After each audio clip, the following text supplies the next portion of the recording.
Hello my little stars, it's me TwinklePhoenix, and 10 likes on this video and you will get another If Underswap episode going up on the channel once the goal is hit. Now this by here again is none other than If Underswap. Now there is not going to really be any need for a warning since there is no bad endings from this point going forward. There have been no other ones added at the point of this video. So how this is structured is simply, when I go through this route, I'll be focusing on just scenes that feature Gaster, and at the very end I'll be including something extra special that goes in depth more with the history of the characters, of their world, and of course more on their actual family.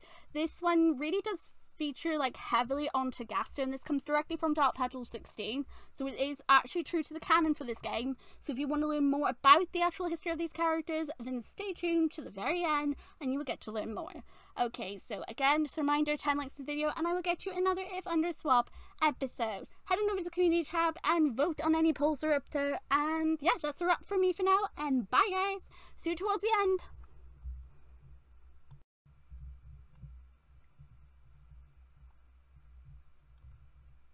Hello my little stars and welcome back to none other than If Underswap by the darkpetal16. You guys voted and you wanted me to tackle none other than Underswap Gaster's romance route. Oh wonderful, so we're back down my route, are we? Love you, love you, love you. Ah yes, that's totally me. What's this adorable sprite? I made it. Oh, it's so cute, and look at you presenting your soul to me. Now is not the time for you. Oh, but you even put your blushy star. Does that mean I'm your favourite? Oh my god, can we just get into it? Of course we can, though I am curious where the sound is. Hopefully it comes back. Long story short, we barreled into him, we told him we're his soulmate, and he's just like, okay, well I would have preferred a proper introduction. But what can I say? I come in like a wrecking ball. Pretty much. I break glass, smash my way into your life, and then I'm stuck and stay there. But to be fair, it's his own fault. Yeah, true, that is technically my fault. I did use my ability to pretty much lure you here. But that's okay, you're my soulmate. You'll totally forgive me anyway. Anyway, you smile and take his hand. I'm very confused why we have no sound. Hold on, why don't we have a sound? I don't know why we don't have sound.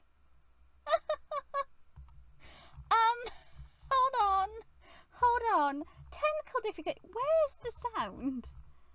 I guess lab? Why not? Oh my. Are you sure that's what you want for this? Well, it's not like I have romantic music for you, now is it? You could add some. Absolutely not. Anyway. Wingedingus carefully holds your hand as he guides you up the stairs. He notices your insignia and his smile twitches. Did you choose that design yourself? You nod. Fitting, he says. Oh? Like a moth to the flame, don't you think? He teases you. You beam. Maybe.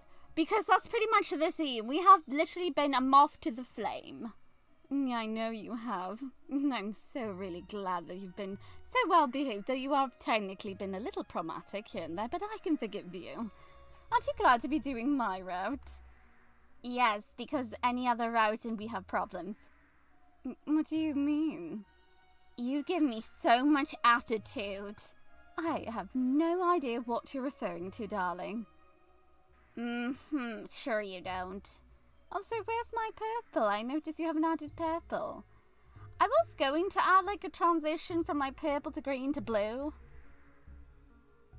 Or like from green to blue to purple, but then I thought, yeah, but if I do that, it's going to be harder. I was also thinking maybe to green to blue to orange for the background, but then I thought it was maybe too much. Why are we having this conversation? We're supposed to be reading this route. I know, but you put so much thought into everything. I want to acknowledge that. You might also want to turn down the volume a little. Alright. Let's see. His grip is loosely around your hand, as if afraid to squeeze you too tightly. The beds aren't the best, but they should be leagues better than what you're used to. Used to? I imagine human beds must not use any magic, he says. True, they're simply ordinary beds. These are woven with magic, says Wingedingus, They're meant to encourage regeneration in monsters. For you, it'll feel rejuvenating. Oh? How does he know this? Has he actually experimented with that and like checked with like a previous human or something? How does he know for a fact that it will rejuvenate a human? Why am I even thinking about? I'm really curious now. Has he actually gotten... Oh my god, did he trick someone and was like, oh no, you can just lay in this bed, it's fine. And then he freaking like tricks them and then kills them? I'm assuming he's done tons of tests, but the fact that he can say without a fact that it'd be rejuvenating. He's just like tells this random innocent human who like fell in here is like, oh no, you can rest here, it's fine. How do you feel? Rejuvenated. Oh good, now it's time for you to die. What? It's time for you to die. I have need of you for experiments. No! You can just imagine what would have went on. At the top of the stairs is an elevator. Wingling swipes the card across the keypad and hits 1. The elevator hums and whisks you both away. The tall monster gives your hand a squeeze as you both wait for the elevator to stop. When the door reopens, you are taken to a white-tiled hallway. You both step out and he guides you down the hallway, past several doors and into a long, rectangular room. The room has several beds with what looks like a hospital equipment set up all over. Settle in, he encourages you, and you pick a bed and climb into it. As you rest in the bed, you feel a immediate surge of energy. Refreshing coolness sinks into your skin. Wingding smiles at you. Rest well, my heart. I'll be back shortly. He's leaving? Only momentarily, he promises. I need to grab a few things from my office so I can work in here with you. You beam at that thought. He leans down and briefly kisses the top of your head. Oh, he's so sweet. He hurries out of the room, his lab coat fluttering behind him as he speed walks away. You stretch your arms and legs down in the bed. It's nice to have a moment to relax. You try to take advantage of it. Try being the optimal word. The longer you stay in bed, the more energy you rapidly regain. It makes you jittery. Oh god, does it feel like we're on caffeine? Your legs begin to bounce in place and you fidget with excess energy. Then there's a flash of orange light at the foot of your bed. Oh, Papyrus! Oh gosh, how is this gonna go now then? Because I've seen what he's like in Papyrus's route, so this time round, Wingadings is gonna act completely different, right? The lanky skeleton has teleported into the room with his hands in the pocket of his orange hoodie and a smoking cigarette between his teeth. Yo! You sit up in bed and greet Papyrus with a wide grin. Papyrus lazily approaches you. Papyrus pulls out his other hand from his hoodie. He points one finger up in the air, and there's a distortion in the space above his finger. Then suddenly you see one of your kitten heels appear and fall into his hand. Found this. One of your shoes. I figured, he says. Of course, it's not much good now. So do you think you'll need a good new pair? You stare at your feet and wriggle your toes. Yeah, you think that'd be good. He winks. How's about we go to the city then? What? It is then that Wingadings returns, carrying a laptop, and he squints at Papyrus. What are you doing here? Oh, you know. Papyrus takes a drag of his cigarette. Put that out, snaps Wingadings. You're in the medical wing. There are oxygen tanks here. Okay, so to be fair, in this situation, I can understand why he would straight away, because oxygen and that don't mix very well. We don't need an explosion. We don't need a kaboom. Yes, what can I say? Papyrus sighs, but does as he's asked. He crushes his cigarette in his hand. Now, what brings you here? Asks Wingadings. I'm very busy and I don't have time to deal with another forced intervention. I don't think I haven't noticed what you did to my office, you brat. I need to work, and do it now. Papyrus grins. 1, now. 2, not why I'm here. I'm here for Twinkle. What do you want with my soulmate? Ooh, Wingadings right on it. He's like, You may be my brother, but what do you want with my soulmate? I'm really curious if maybe Wingadings is like a little bit concerned and maybe Papyrus might try to hurt us or something or take us away here. But it's Wingadings. He's very possessive. Show shopping, says Papyrus. He nods to your bare feet. You wriggle your toes. Unless you have a foot fat. Wingadings makes it a noise. Noise. Oh my god. No, Papyrus, no. Baby Pones, I will throw you into the magma pools. You love me too much to do that. Twinkle is resting. You feel obligated to interject at that point that you don't need rest anymore. In fact, if you stayed in the bed any longer, you might be bouncing off of the ceiling with so much energy that's in you right now. To be fair, you're pretty much hyper on caffeine. Oh, are you certain? Wingeding asks with concern. Oh, look at you. Of course. Why wouldn't I be concerned about you? You're my soulmate. I can't let anything happen to you now that I have you. Oh, especially considering I've lost so much in the past. You nod firmly. If you stay in bed any longer, you might start to shake like a caffeine-injected chihuahua. Wait, what a descriptive, thing. Does Wingedings actually know what a chihuahua is? I see, he says. He holds his laptop with one arm. He digs through his pocket and pulls out a wallet. He tosses it to you. You catch it and tug it into your sweater pocket. Here, go buy yourself some shoes with Papyrus. Don't leave his sight. The thing is, what if Papyrus leaves mine, though? He's probably just going to up and leave me to go explore, probably, knowing Papyrus. Good call, says Papyrus. Always know you didn't have a foot fit. Wingeding's eyelights brighten as he glares furiously at Papyrus. Okay, time to go, says Papyrus. He grabs your shoulder at once, you're whisked away. You leave Hotland. Oh, ooh, Baby Bones was pushing his luck there. Oh dear. I know, I love him, but sometimes he can be so frustrating. You finish Hotland. He already loves you. Just, don't leave him. He's not the type to take that well. Your legs are in genuine danger. Crossed out there. Okay, so we'll see now. Does Papyrus stay with us? I'm not going to read. I'm only going to read parts, of course, where Wingedings is mentioned. So we'll just quick. Papyrus has teleported you both. Has teleported both of you to the city. Okay. Oh, so instead of us... Okay, well, it's different here. He just teleported us straight in, so we didn't, go up the thing this time. Because he just wanted to yeet away from freaking Gaster before Gaster did anything. It's bigger than you anticipated. Stone buildings climb into the cave ceiling and completely cover the horizon. Streets are paved with a pale blue stonework and are lined with soft white lampposts. A variety of monsters fill the streets, some moving in groups and others standing around and chanting. Even in a distance you can see many shop windows brightly decorated, and there are dozens of signs marked with NTT. Wow, it's amazing to see so many monsters living together. To see them have their own city. To think all of this is just under the frickin' lake. That's right, under the lake, under the sea. See, if it was under the sea, I could break into song and dance by here, but I can't because it's under the lake. Away from the sky. So many of them were alive. How many of them were alive before they were sealed? How many of them have ever seen the sun?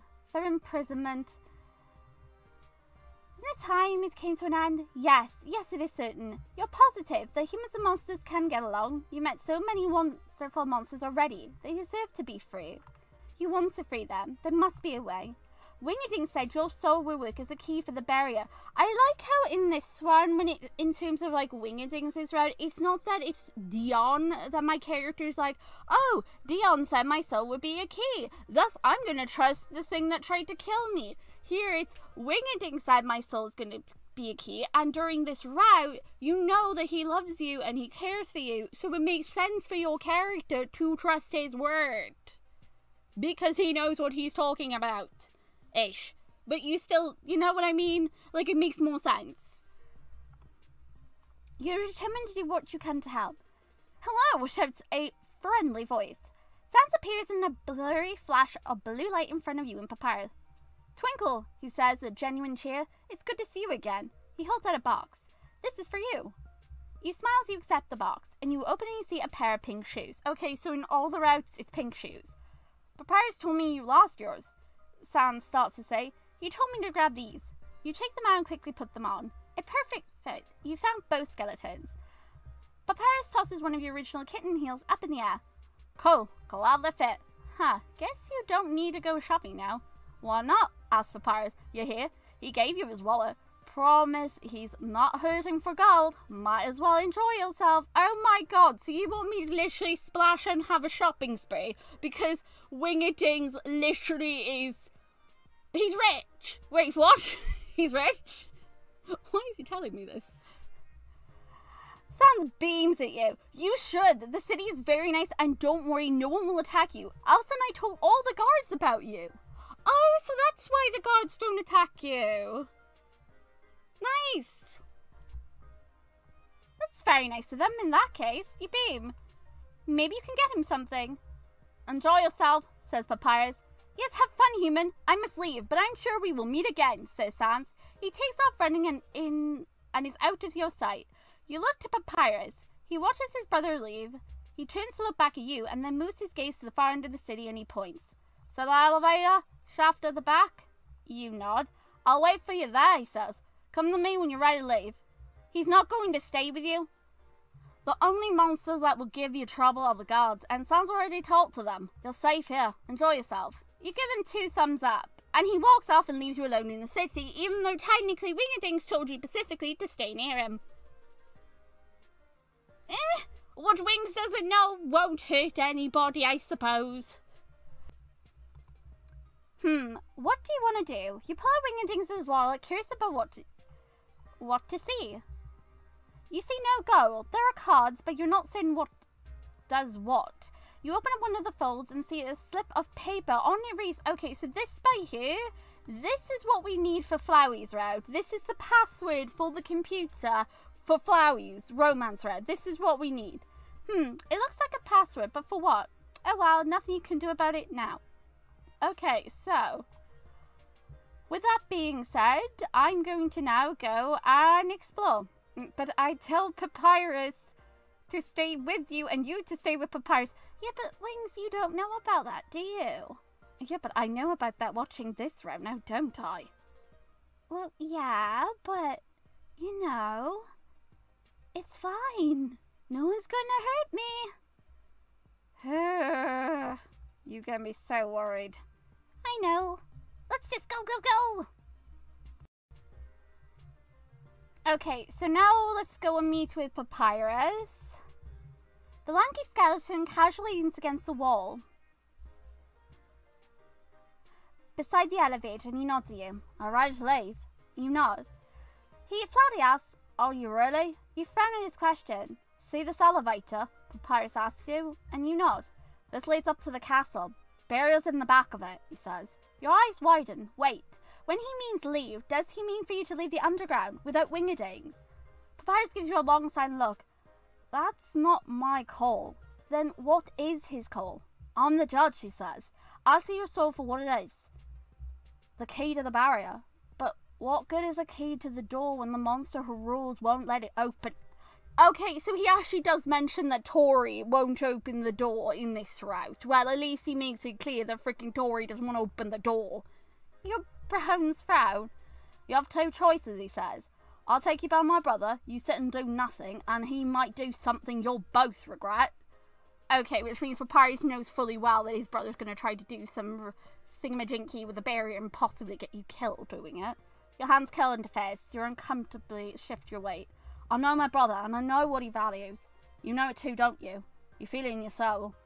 What's that supposed to mean? Why did I ... I assumed he values me. But he also loves science. Does he love science more than me? I hope not.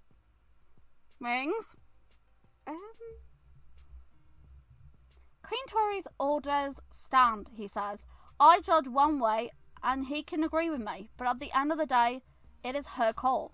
You perch your lips, wanting to disagree with him, but being unable to. Does he really think she can't be reasonable? Not by us, he says. We don't have anything to give her. What does he think you can do? He smiles faintly at that. Don't worry about it. You'll be fine. You've got plenty of it to spare. It? He pokes you forward, but doesn't elaborate. So little, you mean to tell me Papyrus knew this whole entire time what you needed to give Queen Tori, and he doesn't mention it until this particular... Are you freaking kidding me? This freaking skeleton. If there's ever going to be peace between humans and monsters, if monsters are ever going to be freed, someone has to take the first step. You take a first step. God freaking damn it all. He smiles at you. Now I do believe proper introductions are in order.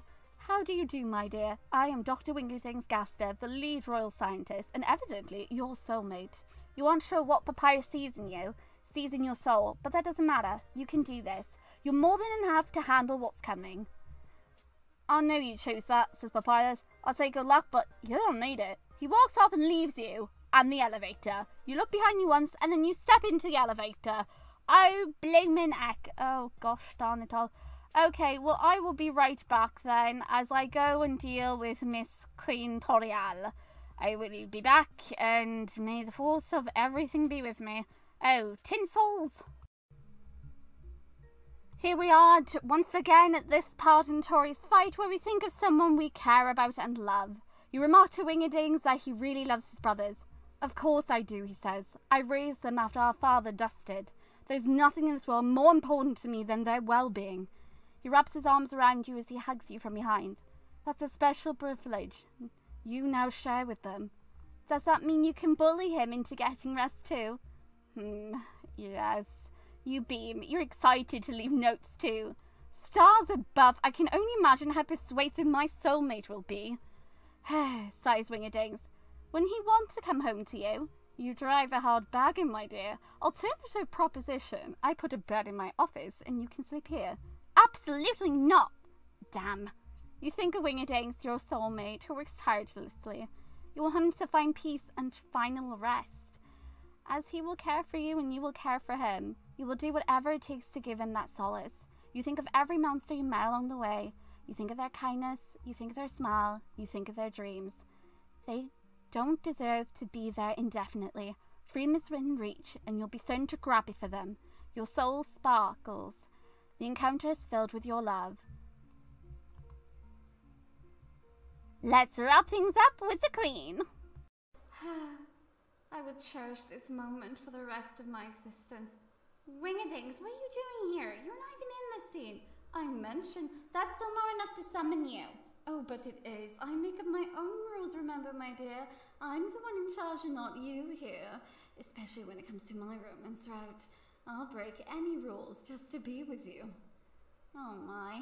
Indeed. Now please stop spending so much time with that wretched goat, will you? But that's the Queen. I know, and I don't like her near you. You don't like a lot of people near me. I know. So please, you hurry back to me as soon as possible, my dear. I dread to think what might happen if you're away from me any longer. And, you wouldn't want anything to happen to your legs. You promised. I know, but I could always reconsider if you take too long. Understood. Good. I'll be waiting. I know you will. I love you, my dear. I love you too. Wait, did you just say nothing? Bye, Wings! I do wish you wouldn't get into fights, my darling. I'm sorry, Wings, but you know this is how these games go. Anyway, so after, of course, the castle is collapsing on Taurus and Tori saves me, dozens of monsters are swarming the castle, shouting, preparing magic spells of war to try and put out the flames. Shoving his way to the front is Wingerdings. He flanks by his brothers. Two of his blasters at the ready. He's got his blasters with him, like out in public. Twinkle, he shouts, sprinting to you. Sans is close behind, rushing to Toriel. Queen Toriel. Dr. Gaster, Lieutenant, quietly says Queen Toriel as she continues to hold you. She looks at the castle behind her. Apologies for the trouble. Would you assist with putting out the fire first? Yes, Your Majesty. I would see my soulmate return to me first, Your Majesty, Wingerdings says in a thin, cold voice. So if you're curious as to what Wingerdings' issue here is, towards the end, you'll actually get to find out why he acts this way to her, because there is a reason why he's not too fond of her. And I'll be including that at the end of this, so be sure to stick around. Queen Toriel sets you down. She brushes the soot off herself and then you. The moment she steps back, Wingerdings pulls you into his embrace and he holds you tightly, tugging your head against his chest. He sternly scolds you. You foolish human. What was he expecting to happen when you leave me with Papyrus in the city? You think Papyrus isn't gonna let me go gallivanting off to the freaking castle to try and talk to the Queen? You smile sheepishly into him. More and more monsters flock to the scene, a variety of spells used to rapidly put out the fire. You want to help, but all you can do is stay out of the way and watch them work. Sans guides the soldiers in hooting the crowd. Captain Alphys arrives to coordinate water spells, and Papyrus moves to stand beside you and the Queen. Dr. Anzai arrives carrying strange devices that splurt out an intense geyser. Queen Tori watches her castle burn in somber silence. The smell of burning stone, charcoal, and it fills the air as the smoke collects against the cave ceiling. You have hope even after this, she asks you. Of course! I wanted to kill you. Yeah, pretty much. Wingyting's eye socket narrow as he glares balefully at the Queen. He pointedly pulls you to his side and holds you out of his sight. You give him a comforting pat on the arm as you lean around him to look at the Queen and smile. Oh my god, I love this. I love this protective. Again, he has every reason to be acting the way he is. And it's not to do with, like, yes, it's also to do with what she did here, but it's also to do with something she did in the past, which is why the relationship between these two is very strained. Oh, it's so cute, though. He's protecting you. You wanted to give her hope. She lets out an audible, You should be grateful that my little human wanted to give you anything, woman. Wingadings. What? She tried to kill you. I know. She always gets people in trouble and gets them killed. At long last, the fire is put out. The monsters loosely gather around Toriel once the final embers have cooled. It is time, continues the Queen, for the barrier to be dissolved. She looks to you. Are you ready, Twinkle? Yes. Queen Toriel offers you a hand. You move to take it, but Wingadings hasn't let you go. You give him a look. His face pinches like he bit into a sour lemon. But he does let go. You accept her hand. He's like, oh, I don't want you to touch her at all. I don't want her near you. Her fur is surprisingly soft, and she takes your hand and starts to tug you along. She guides you behind the castle, and there's a small pathway that looks like it once led through a garden. It's only ashes now. The path winds around the castle and is built further into a cave. Noise hums all around you as you approach it. When you're close enough to get a proper look, you see a wall of white. You have arrived at the barrier. Do you know what to do? Queen Toriel asks you. As you said, the barrier... You think you do?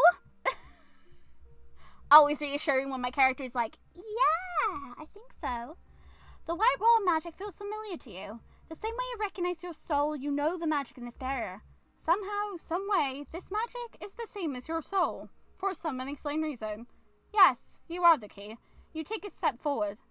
My dear, says Wingadings in a plainly worried voice. I have not finished my preparation. There's a chance this could go wrong. Perhaps, but you don't say that out loud. You give Wingadings a big smile. Because even if it does, it'll be okay. You can handle it. My dear, Wingadings falls silent at your look. His brow frowns. I can't win this argument, can I? You shake your head. Promise you'll be okay? You promise, and you turn back to the barrier. Now, I would like to point out that this is extremely dangerous, what happens here. Because, isn't it as well, like, with soulmate bonds as well, there is actually, like, a repercussion how it can affect the other counterpart, because, Gerson tells us the story about the cat and the dog, that one fell in love with the other, but the other ended up with someone else, and that love could kill the monster. So let's not die for Wings' sake, please. And you offer it everything. Oh my god, we're about to do that wretched blooming thing, aren't I? I'm about to read that wretched... Oh god! Why is it so bright? I was about to ask you the same question. Why is it so bright? My goodness. Long ago, two races ruled over Earth. Humans and monsters. One day, war broke out between the two races. After a long battle, the humans were victorious, clearly by very nefarious reasons, and of course, they clearly cheated. They sealed the monsters underground with magic spell, and they for some reason completely forgot where they left them. How? Don't ask me. And then one day, a certain human fell into their world. This human went on a magical journey. She met so many monsters and saw so many lovely things, she was filled with wonder. Even when things became scary, she did not give up. She showed the monsters her mercy, and she showed her their kindness, and they showed her their kindness. She came to love the monsters, she offered them hope, and she wanted to free them. How could she, without magic? She only had herself, yes, but that was enough. She will always be enough. The white light disappears. Oh, thank goodness, that was quite bright and very, very blinding. Yes, it was. Let us continue. You stand in the centre of the entrance, the berry now gone. A warm breeze brushes against your face and sunny arms wrap around you. Wingerdings firmly holds you against him. Well done, my darling, well done. I freaking love Wingerdings all around here. I love the cuddles. I love him like pulling you to him all the time. I love his protectiveness. Like, gosh darn it all. See, I told you I was the better choice. Don't you love me? Oh my god, fine. I'll admit it. I love you. Oh, no, that wasn't so hard, now was it? I knew you loved me. Can I continue? Yes, please do. Oh my god. Are you hugging me again? Yes. Cheers erupt from the monsters who have gathered. Screams and howls and chants and stomps overwhelm the air. Their magic thrums and hums with such sweet joy that you feel in the depths of your soul. Their intoxicating happiness pulls you into an encounter. Your soul shines brightly as you share in their joy and they share in yours. Queen Toriel smiles at you. Well done. You beam. Are you ready to leave, Twinkle? She asks you, and you nod. Wingerdings pulls away to sweetly kiss your forehead, and then your nose, then your cheek. Where's my wings? You're kissing me everywhere but on the lips. Come on! What? You need to save that for the extras. Oh, come on! It's not fair that I had to wait that long for freaking Sans. Patience, my dear. Oh, dang it. Together, my dearest. You beam giddily from his affection. Yes, together. He offers you his arm, and you take it. As a group, the monsters leave the underground. It's dark outside. Some of the monsters cast small spells of light to illuminate the way. It's a short trip up as you, Sans, and Queen Toriel lead the way. Which again, I'm surprised that it's not you and Wingerdings leading the way with Queen Toriel, because you are literally holding on to him. The path exits to a small island in the centre of the lake. It's night, and at once the monsters have a full view of the night sky. A midnight curtain above them sparkles with stars. The light begins to brighten with magic, and one by one they start to fall. Starfall continues. You hear gasps from the monsters around you. You hear choked back sobs. If I'm honest, this is definitely the time to hear like the oohs and ahs and whimpers and hiccups, because, hello, stars are literally falling. That sounds amazing to be like the first thing you see when you escape the underground. You hear them whisper and speak to one another as they watch the magic descend. You let go of Wingerdings' arm to step forward. You turn on your heels and you stretch your arm out in welcome. Doing the most cringiest thing I've ever seen. Let me be the first to welcome you all, you say. The star drops fall from the sky. Each one hit the water behind you, bursting into a kaleidoscope of light. That same very lake that Wingerdings nearly freaking drowned you in because he was trying to pull you down. The world of darkness is cast aside in favour of starlight. Welcome. True happy ending. Wingerdings' route. With the re-entry of monsters in society, there was a moment of concern from the mage tower, but it was quickly cast aside when the mages welcomed monsters with open arms, completely unaware that Wingerdings was, literally luring people down and killing them. Forgiveness is needed on both sides, and under your encouragement, peace is found. You are hailed as a hero and receive a neat little award. You think your time helping the monsters would end there, but no. It's almost unanimously decided by the monsters and the mages, after they hear your story, that you are to be the ambassador.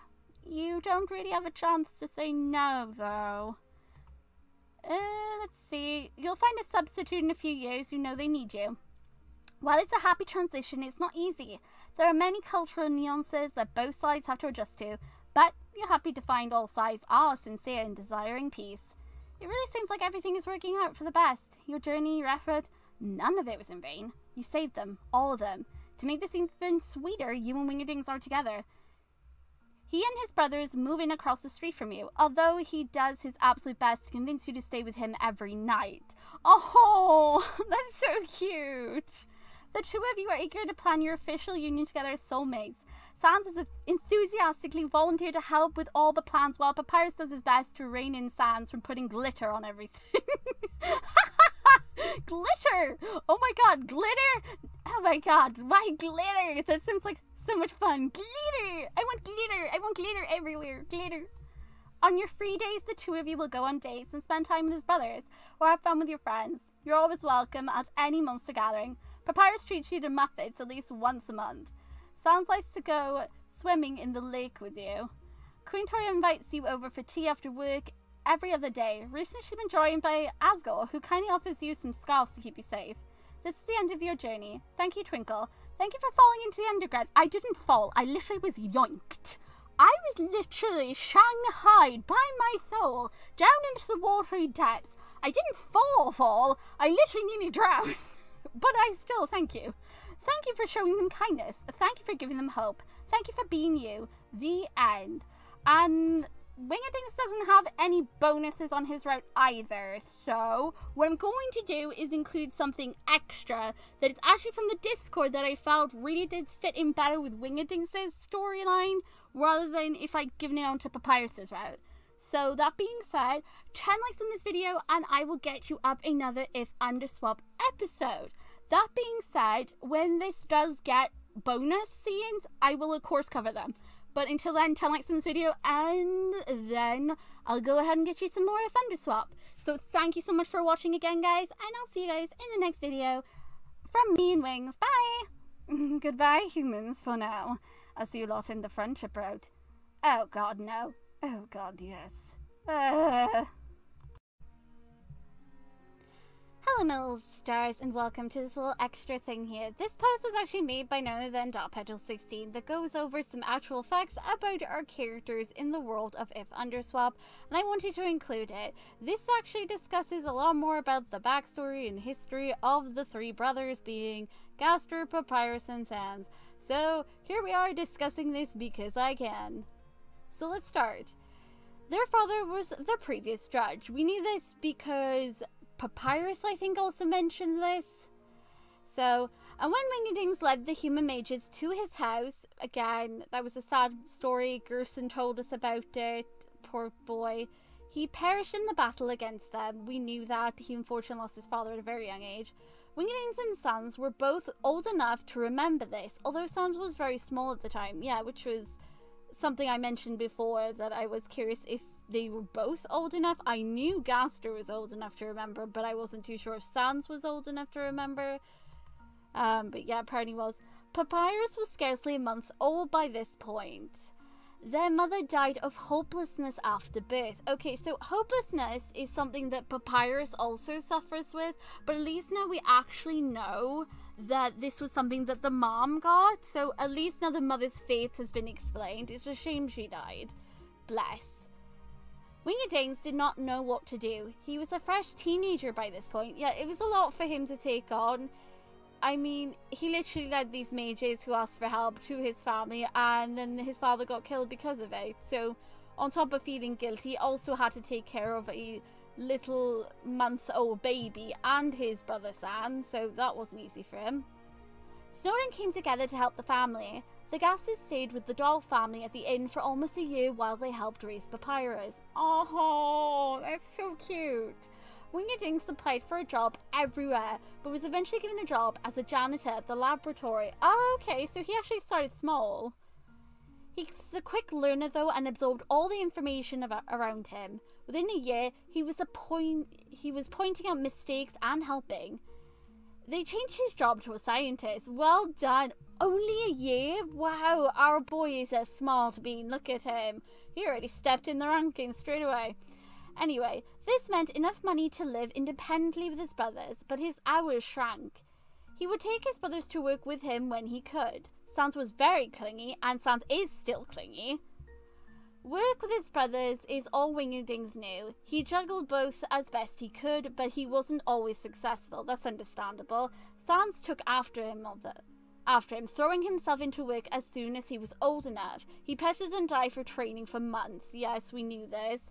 Papyrus did the opposite. He saw both of them burning out and focused entirely on his family. He wanted them to relax and take it easy. Oh, that must have been pretty, but yeah, being the youngest. When Papyrus started to show signs of his judge power emerging, Wingerdings freaked out. Yeah, that's understandable. He would not want his brother to be that. He wanted Papyrus to take magic suppressants. Oh, bless. He was terrified of his brother fighting any human and losing like their father. Oh, then that technically means that Gaster actually has a bit of like PTSD as well. Bless him. He's got a lot of like suppressed fear in him from the loss of his father. So he's got like this obvious fear of losing Papyrus, and Papyrus is the youngest. Makes sense. He was terrified of his brothers fighting any humans and losing like their father, especially Papyrus, who only has 1 HP. But Papyrus refused, and he accepted his role. Gosh darn it. Receiving personal training from Queen Toriel. Oh, that's interesting. This caused some tension at home, and Wingerdings was especially frosty towards the Queen. I noticed the tension and the frost 100%. Things were uncomfortable at home for all of them. Wingerdings refused to speak to Papyrus, and Papyrus refused to speak to Wingerdings. Oh no. Some tried to play the peacemaker, but both were stubborn. Well then. And then more mages came and fought Sans. Oh, this was something that Petals addressed for me in the comments section, okay? Papyrus stepped into his role. It would have been a clean victory, but the Archmage was trickier than expected and launched a surprise attack against his own comrades that stood between him and Papyrus. Oh! Archmage Dion, you douchebag! How freaking dare you do friendly fire, you piece of poo! How dare you! I didn't know he did that! Oh my goodness! What? He actually... Oh, he went through his comrades? What a sleazy son of a gun. Papyrus was gravely injured. I'm surprised he was gravely injured if he only had 1 HP. What did he end up with, like 0.5? As Wingerdings arrived alerted from the cameras, it was a terrifying moment for all the brothers. Even though they won, it was risky. Wingerdings and Papyrus let go of their disagreement, and while Wingerdings wished Papyrus wasn't a judge, he didn't want a gas between them. In other words, he didn't want like that thing to like come between them as a family, especially like nearly losing his brother. That shook him. There was a lot of hugging and crying that night. Papyrus actually cooks very well. That's good to know. Sam says it if he chooses to follow a recipe. Wingerdings would rather order takeout. Sounds like him. Papyrus can nap anywhere, and Sans always feels worse after a nap. Oh, bless him. And Wingerdings will chug energy drinks before he ever considers a nap. You are not doing that when you're in a relationship with me, Wings. Whatsoever. Oh, come now. No, absolutely not. Papyrus likes to learn about physics, specifically, okay, thermodynamics, and is fascinated by the concept of aeroplanes. He wants to fly one. Oh. Sans likes to learn about astrology. He wants to visit the moon. Wingerdings likes everything, but he develops a strong fascination with biology. This is a jump for thought I have for anything and everything. Well, I'm glad you wrote that down, because we learned a lot about the brothers in that moment. Like, we learned more about their history, more of like what went down, the sleaziness of a certain Archmage Dion, who I hate even more now. Like, I love this. I love delving into different worlds and learning more. And I especially love, as much as I'm gonna just have to admit it, I do really love Underswap Wingerdings. Really? You actually like me that much? Don't let it go to your head. Oh, goody. Either way, that was a lot to take in. We learned a lot about the history, we learned about the parents. Also, the fact that Papyrus and Gaster did not get on for a little bit, and it was only when the incident involving the Archmage happened did it finally like reconnect the family again. So that is something, because he wasn't happy that Papyrus took on the role of judge, which is understandable why he'd be concerned. He lost his father at a young age, he brought the humans in, he feels responsible, and now he literally has to like protect this family. He's bless. And then you've got the thing that Papyrus ends up also getting hopelessness that he, I guess, got from his mother? Or he like developed it over time. Either way, I freaking love this family so much. I love the dynamic of these guys. But I feel like Wingerdings is not going to be too happy if suddenly Papyrus comes on and goes, yo, guess what, bro? What is it? I'm finally going to fly a plane. What? I got a job as an air conductor. You are not flying a plane. I start work in the morning. You are not flying a plane. I am gonna fly a plane, and it's going to have passengers. You are not flying a plane. Sans, do something. I am so proud of you, brother, for expanding your horizons, but maybe you should have started with something a little bit smaller. Yeah, but go big or go home, right? Oh, vampire's way. I just really like rattling his bones. Oh my goodness. Well, wouldn't be this family without a little bit of bone rattling. And again, I also do want to find out what is going to happen. Dark Petals, does Sans ever find out about what the sweaters are made from? Is he aware of what the sweaters are made from? Because I feel like he's not going to be too happy if he finds that the matching sweaters we were given by him are made from a certain something. That being said, I will cover anything else I find, but I'm really glad that this was put up and that I could discuss it. So thank you again. Let me know what you guys think about this. Like, do you have anything to add? What do you think about it? Is it nice to learn a little bit more about them? A little bit giving me more and more reasons to hate Archmage Dion. But anyway, I'm gonna head off now.